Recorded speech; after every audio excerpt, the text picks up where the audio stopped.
Je reconnais maintenant Monsieur le député de Berthier, porte-parole de l'opposition officielle en matière de développement régional et d'occupation du territoire. Monsieur le député.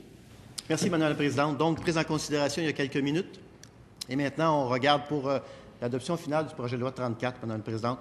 Pour les gens qui nous écoutent, leur rappeler qu'on parle ici projet de loi 34, donc le titre exact est loi pour assurer l'occupation et la vitalité des territoires.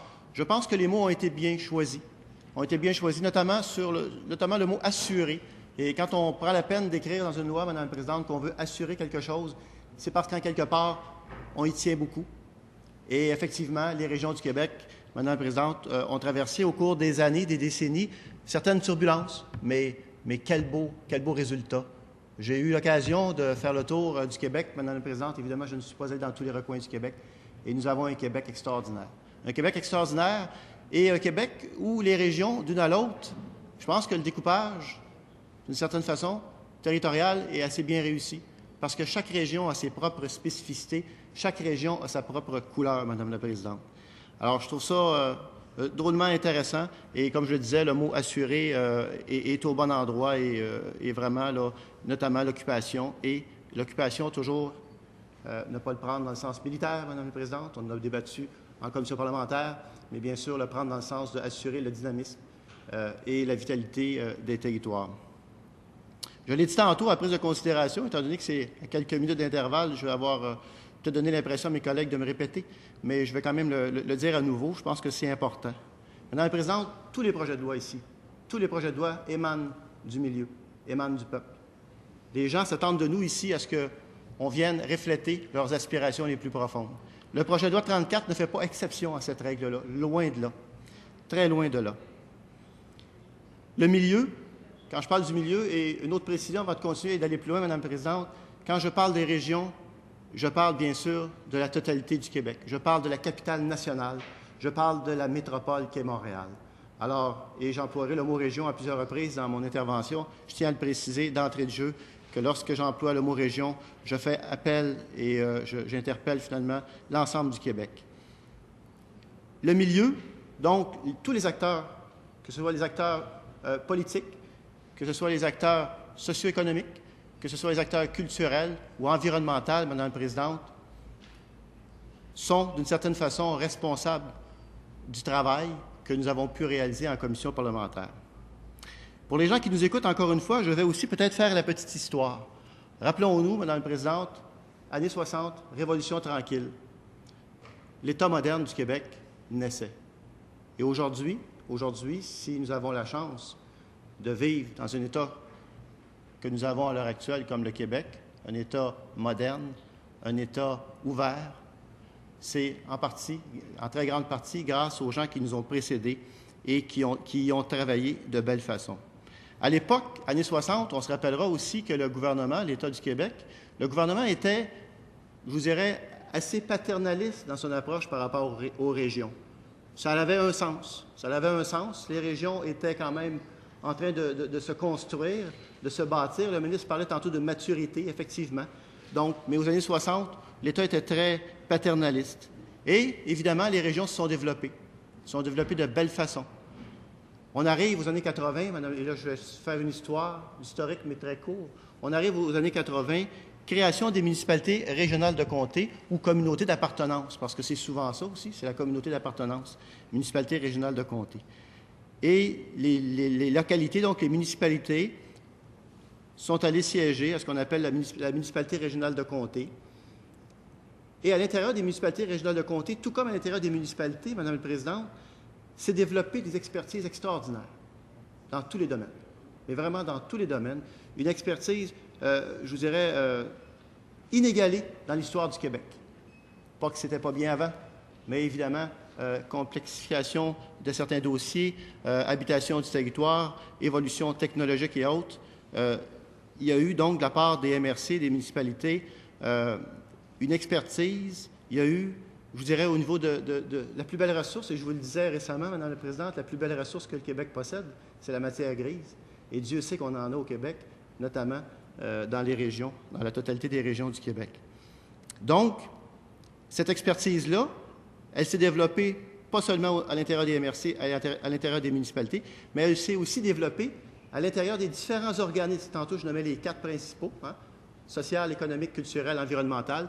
Cette expertise-là, elle s'est donc développée dans plusieurs organismes, qu'on pense au CLD, Madame la Présidente, pour en nommer qu'un, les centres locaux de développement, donc les CLD. Cette expertise-là, maintenant, elle habite très bien le territoire. Elle est là et c'est tout à fait extraordinaire. Donc, de tous ces éléments-là, Madame la Présidente, est venue, et je vous dirais, ça fait au moins 20-25 ans qu'on en parle, est venue de la part des régions du Québec des demandes incessantes et répétées, à savoir, il faut que l'État du Québec libère des outils. Les régions du Québec, Madame la Présidente, ont besoin d'outils nouveaux pour être en mesure d'optimiser leur développement à tout point de vue. Et cette demande-là, elle est répétée et répétée depuis au moins 20-25 ans.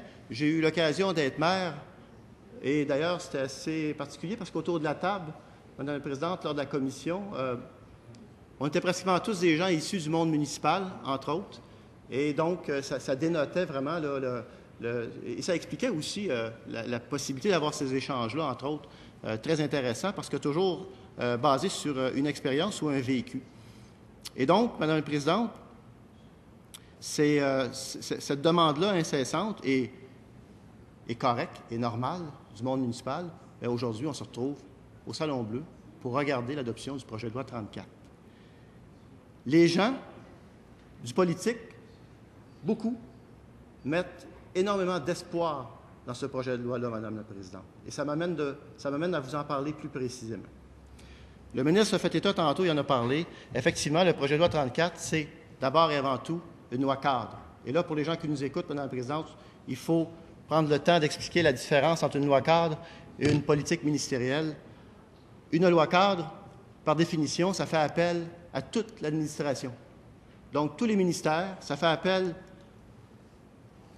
aux différents organismes ou différentes entreprises du gouvernement.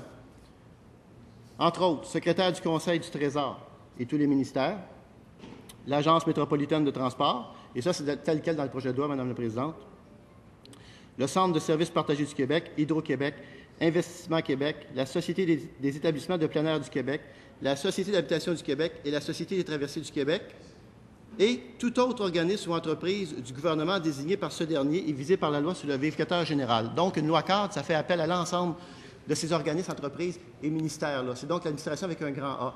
Et je peux vous dire une chose, quand le ministre a déposé le projet de loi, comme maire, je ne pouvais qu'être très heureux. Très heureux parce qu'enfin, on va s'assurer que les interventions que le gouvernement fait dans les régions du Québec, par l'entremise de programmes, de politiques ou autrement, et évidemment, je pense souvent à Hydro-Québec, qui est un exemple, on en parlait en commission parlementaire, qui est un exemple d'entreprise qui appartient à l'État et qui, par moment, peut poser des gestes qui viennent causer préjudice ou des torts ou qui ont des conséquences qui peuvent parfois être extrêmement désastreuses pour les communautés, pour les régions du Québec. Donc, une loi cadre, on s'attend à ce que celle-ci va faire en sorte que tout le monde va travailler ensemble et qu'avant de prendre une décision, avant de prendre des décisions, on va s'assurer, et comme disait quelqu'un, qu'est-ce que ça va donner? Qu'est-ce que ça va donner? Ça va donner quoi sur le terrain? Alors, c'est tout à fait, à ce niveau-là, c'est reçu par le monde municipal, Madame la Présidente, de belle façon. On sait aussi que le gouvernement a adopté une stratégie qui a été déposée avant Noël, donc en 2011, une stratégie. Donc, on a une politique, pas une politique, je m'excuse, on a une loi cadre, c'est le projet de loi 34. On a une stratégie qui, elle, a été adoptée avant qu'on travaille sur la loi cadre. Ce qui est à noter, et c'est très important, Madame la Présidente, c'est que la stratégie a été réfléchie, a été conçue, a été écrite, je pourrais dire, par les acteurs du milieu. Et ils en sont fiers. Et c'est vrai que la stratégie, elle va très loin. C'est vrai que la stratégie va très loin. Ce que nous, on déplore de ce côté-ci de la Chambre, Madame la Présidente, on déplore, mais encore là, on jugera l'arbre à ses fruits. Ce qu'on déplore ici, de ce côté-ci de la Chambre, Madame la Présidente, c'est que la loi cadre, avec laquelle nous sommes tout à fait en accord, la loi cadre, c'est un peu le véhicule. Une loi, c'est un véhicule. La loi cadre, c'est le véhicule. Et ce qu'on déplore de ce côté-ci de la Chambre, Madame la Présidente, c'est qu'on aurait aimé on aurait aimé mettre à l'intérieur du véhicule, se donner encore plus de moyens, donner aux régions du Québec encore plus de moyens pour qu'elles puissent aller encore plus loin. On a réussi, j'allais dire, à arracher de la bouche du ministre. Et plus ça allait, plus on travaillait le dossier et plus le mot sortait de plus en plus facilement, Madame la Présidente, le mot décentralisation. Et effectivement, le ministre a fini par prononcer le mot à quelques reprises en commission parlementaire et nous avons travaillé sur l'article 5, on se rappellera, qui a pris 10 ou 12 heures. Et on retrouve enfin, Madame la Présidente, tel que demandé par, je vous dirais, la totalité du monde qui œuvre dans les régions, le mot décentralisation. Donc, on retrouve le mot décentralisation. On retrouve aussi le principe de subsidiarité, Madame la Présidente. Un principe extrêmement important. Un principe qui, lorsqu'il sera applicable, parce que présentement, il n'est pas applicable avec le projet de loi 34 pour l'instant, il va être applicable lorsqu'il y aura une révision de la stratégie, et à ce moment-là, il va rentrer en application. Pour l'heure, la stratégie elle en tient compte, mais dans sa forme à elle, mais dans la loi, le principe de subsidiarité ne prendra pas effet immédiatement, il prendra effet seulement lorsqu'il y aura révision de la stratégie. Révision. Alors, principe de subsidiarité, Madame la Présidente, qui consiste à s'assurer que les programmes, les politiques, se retrouvent au bon endroit, au bon niveau politique, dans le fond. Est-ce que ça devrait être traité au niveau local? Est-ce qu'il y a un programme du gouvernement qui devrait plutôt être traité au niveau local? Est-ce qu'il devrait être traité au régional ou au national? La politique nationale de la ruralité est un exemple extraordinaire de ce que c'est que la subsidiarité. On s'assure que là où les décisions, là où les gens sont les plus aptes à prendre des décisions par rapport à des programmes, on s'assure qu'ils aient le pouvoir de prendre ces décisions-là. Donc, le principe de subsidiarité, Madame la Présidente, on le retrouve à l'article 5, comme je le disais tantôt. Nous, on aurait préféré qu'il entre en action immédiatement, tout comme le principe de décentralisation, tout comme le principe aussi de ressources convenues, hein, parce que qui dit décentralisation, Madame la Présidente, il n'y aura aucune décentralisation au Québec si les ressources nécessaires ne sont pas au rendez-vous. Et à cet égard-là, Madame la Présidente, nous avons, ce n'est pas à défaut d'avoir essayé, mais je crois que le ministre était un peu lié, était un peu attaché, et il ne pouvait pas aller plus loin finalement que où on est allé avec l'article 5. C'est lui qui le disait d'ailleurs. Il dit, moi, je ne peux pas aller plus loin que ce que je vous propose là. Mais nous, on disait, dans le projet de loi 499, auquel faisait référence le ministre tantôt, on parle d'autonomie fiscale et transferts financiers fiscaux. D'ailleurs, la Fédération québécoise des municipalités du Québec, dans ses recommandations, demandait justement qu'on insère l'article 14 et 15 du projet de loi 499, et je vous les lis, Madame la Présidente. Les recettes provenant de sources autonomes et locales représentent une part déterminante de l'ensemble des ressources d'une municipalité. L'article 15. Tout transfert de compétences entre l'administration et une municipalité s'accompagne de l'attribution de ressources équivalentes à celles qui étaient consacrées à leur exercice antérieurement au transfert ou de l'équivalent fiscal de ces ressources. Madame la Présidente, je réitère, il n'y aura pas de décentralisation au Québec si les municipalités n'ont pas cette indépendance financière-là, si elles n'ont pas ce champ fiscal-là pour être capables justement de pouvoir être assurées d'avoir les argents. Parce que présentement, Madame la Présidente, et je pense que beaucoup d'élus vont être d'accord avec moi, présentement, on se retrouve à avoir de nouvelles responsabilités dans le monde municipal. On n'a pas toujours les argents pour pouvoir les assumer. Alors, évidemment, vous comprendrez que ce qui se produit à ce moment-là, c'est que l'administration municipale, les élus municipaux, parce que c'est des gens responsables, pour assumer la nouvelle responsabilité, vont dégager comme ils le peuvent les moyens nécessaires pour y arriver. Et ça me fait penser, puis je pense qu'il faut le répéter, même si ça fait péjoratif un peu, et c'est pas facile à entendre, mais lorsque j'ai fait la tournée du Québec, Madame la Présidente, beaucoup d'élus du Québec m'ont dit qu'ils étaient tannés de venir à Québec comme des quêteux. Ils étaient tannés de venir à Québec comme des quêteux. C'est quand même fort, là.